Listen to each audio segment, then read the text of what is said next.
Am I becoming jaded? Is this why I can't have nice things? Or do I have nice things and I've gotten spoiled? I don't know. Daring Don't isn't a bad episode, I think. It's got a lot of fun things in it, but I feel like I'm stuck at the starting line, tripping over the episode's actual concept. Why is Daring Do real? I get the idea. It's someone Rainbow Dash looked up to, and she was learning a lesson about remembering that she's awesome and not holding other ponies on a pedestal. But why is Daring Do real? Rainbow Dash has real ponies that she looks up to, like Spitfire and the rest of the Wonderbolts. Why not make an episode about them? Or better yet, why not make an episode wherein Rainbow Dash's life parallels the story of the new Daring Do book, and she's not convinced that she can be as awesome as the character, but then comes through in the end. I just don't get why Daring Do had to be real. It's such a weird idea and introduces so many weird elements into the story. Like, I guess this means that all the stories have really been happening, but does that mean the world has been routinely in the hands of Lone Ranger Daring Do saving the day and no pony noticed, even though there must have been some real-life consequences which mirrored events of the books? Does Celestia know about this? Polsky says she probably does on Twitter, so has she just been letting Daring Do fight alone? Where's the whole power of harmony thing that's supposed to be going on? And why would Daring Do bother writing about her adventures on her binary typewriter? Is she just bragging? Why is she so determined to keep all this stuff secret and play it off as fiction when so much is at stake anyways? It's not like this is Indiana Jones, where the magical artifacts are an unbelievable part of an otherwise real world. These adventures are taking place in Equestria, where this shit would be an everyday occurrence.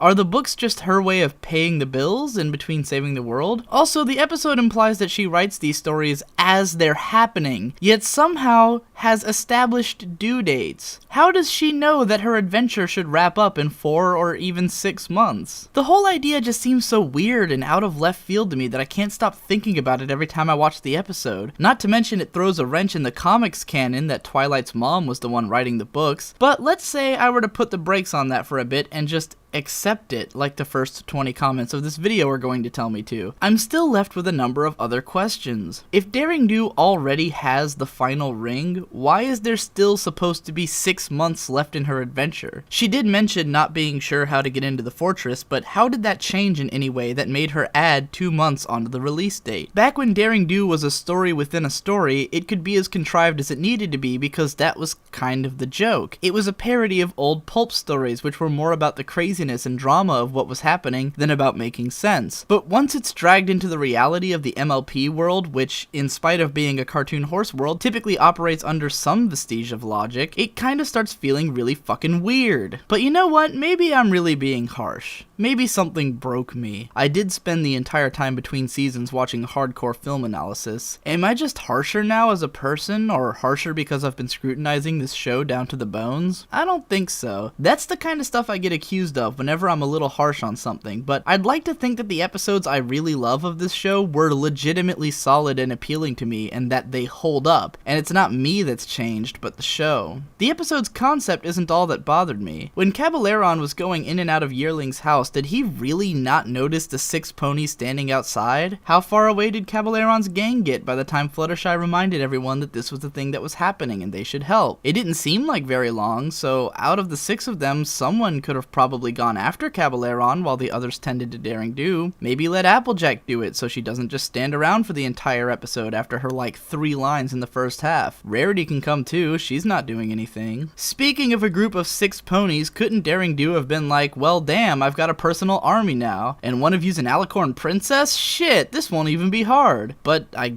guess she works alone though. Rainbow Dash probably could have told Daring Do something like, I'm the fastest flyer in Equestria and one of the best athletes. I have a team of battle-ready friends who've saved Equestria at least like 8 times. But I guess she was nervous and stuff, which is understandable, but I don't get how she just forgot how to like do anything. When Daring Do was getting attacked, I thought for sure Rainbow Dash was gonna speed in and just own all those stupid tigers, but instead she gets caught by Awizodal. But again, I can accept that she was caught up in how cool Daring Do is and wasn't really thinking about her own strengths. As a matter of fact, I actually really liked the lesson in this episode. It's something I can relate to from both sides sides of the coin, as someone who's been put on an undeserved pedestal by other people who don't appreciate their own talent, and as someone who puts others on a pedestal for their talent as if I haven't got any of my own. I think most people can kind of relate to this, especially if you do anything artistic and have people that you look up to, and find yourself turning into a statue when you try and talk to them. I think it makes sense that the only context wherein Rainbow Dash would actually humble herself would be in the presence of someone that she holds in higher regard. My favorite line in the episode is when Twilight says, "We wouldn't be who we are if we didn't go after her." It's a great wake-up line for Dash to remember that she's a part of something bigger than herself, being the element of loyalty. It's sort of like saying, Dash, this isn't really about you, it's about the pony who needs our help, no matter who they might be. But even then, it's kind of a weird way of framing the issue, because ultimately this isn't about Daring Do nor the main six. Helping Daring Do is important, but more importantly, if Do were to fail, the entire valley would be fucked. I think there was a lot of room here for Daring Do herself to learn a lesson about being a part of something bigger than herself. The episode never really chastises Do for rejecting others' help, and it's kind of implied that she'll continue to go on these adventures alone in the future. Another thing I did enjoy about this episode is the portrayal of Rainbow Dash and Twilight Sparkle as members of a fandom. Anyone in the Brony fandom can surely relate to Rainbow Dash's desperation for more content, especially after this year's summer drought. My favorite thing about them is the sort of fandom dissonance between the two, as people who experience the work in different ways. Twilight is the kind of fan whose knowledge of the work is totally comprehensive, but she also is better able to handle the time between releases because she's a fan of other works as well. Meanwhile, Rainbow Dash doesn't have as much general knowledge of the franchise, but is more intensely invested because it's the only fandom that she belongs to. In this equation, I relate best to Twilight. I have a ridiculous comprehensive knowledge of Pony, but I handle the breaks in the show pretty well because I'm also a member of like every other fandom in existence and can keep myself occupied. Like Twilight, I think I do well being a huge fanboy of the creators of the work while also being able to treat them as normal people. I also love this conversation between Twilight and Rainbow Dash wherein they basically act out the comment section of one of my videos. Winding down here, I just want to reiterate that I don't think this is an all bad episode or even really dislike it in a big way. I enjoyed it more than Castlemania, which was a total flatline for me, whereas this episode had some cool concepts and a number of legit laugh out loud moments. I've always found Polsky to be one of the funniest writers on the show once I can get past how perplexing each of his episodes seems to be at first. According to his Twitter Q&A today, little of what he wrote of Spike at Your Service actually made it into the final episode, which probably means that he wrote the original version wherein Spike was Rarity's helper. He also clarified after my question that the ending of Games Ponies Play made no sense due to some kind of mix-up which they didn't have time to fix. I'm glad to hear that because I like the other Dave Polsky episodes. They're weird and messy and altogether different, but in a way that's usually interesting to look at. I can't say Daring Don't is a good episode or that I liked it, but it's definitely got that Polsky factor of making me stop to scratch my head and think about it a little harder, for better or for worse.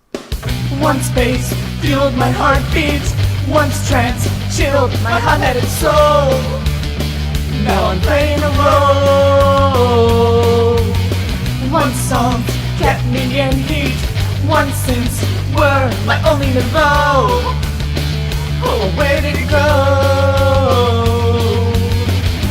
Everything's staged and everything's built. The fruit doesn't age, the flowers don't wilt. Everything's staged.